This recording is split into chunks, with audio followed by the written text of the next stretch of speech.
চুলচারা বিশ্লেষণ ভবিষ্যতেও হবে, কিন্তু আমি যদি বলতে হয় তাহলে এই আন্দোলনকে ব্যর্থ বলে অনেকে মনে করেন।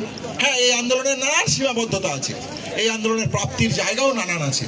যদি আপনারা খেয়াল করে দেখেন, এই একমাত্র গণ আন্দোলন, এই আন্দোলনের জায়গা থেকে তৎকালীন প্রিন্সিপাল সন্দীপ ঘোষ আজ জেলে, তৎকালীন ছাত্র দলের নেতা থ্রেড কালচার সিন্ডিকেটের মাথা আশিস পান্ডা আজ জেলে, তার সহকর্মীরা আজকে জেলে।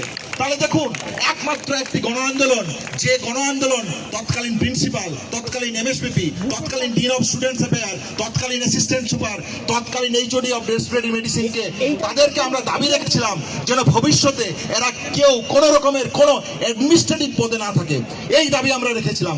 আজও এই দাবি বহাল এই পশ্চিমবাংলার মাটিতে। তাহলে কেন বলছেন এই আন্দোলনের জায়গা থেকে আমাদের প্রাপ্তির জায়গা নেই?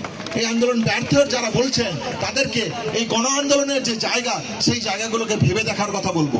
এই দায়িত্বর জায়গা থেকে, অ্যাকাউন্টেবিলিটির জায়গা থেকে আপনারা যদি দেখেন যে তৎকালীন সিপি, ডিএমই, ডিএইচএস তাদেরকে সরে যেতে হয়েছে, তাহলে আপনারাই তো স্লোগান তুলেছেন পুলিশকে সতর্কতার জায়গা থেকে যে তোমার মেয়েও হচ্ছে বড়, তুমি এই দিনের জন্য এই ধর্ষকদের পাশে কেন দাঁড়াবে?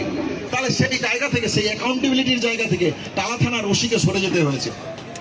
তাহলে এই যে 10 থেকে 11 জন মানুষ যারা উচ্চপদস্থ কর্মচারী ছিল, সরকারের অধীনস্থ, ইয়েস ম্যান হয়ে সরকারের কথায় উঠতো বসতো, অভয়ার ন্যায় বাজারের ঘটনাকে যারা বাধা দিতে চেয়েছে, এভিডেন্স টেম্পার করেছে, ইনভেস্টিগেশনকে হাসাব করার চেষ্টা করেছে, তাদের অ্যাকাউন্টেবিলিটির জায়গা থেকে সরে যেতে হয়েছে। সারা বাংলার কাছে স্বাস্থ্য দুর্নীতির যে চিত্র, থ্রেড কালচারের যে চিত্র, সেই চিত্র আজকে উন্মোচিত হয়েছে।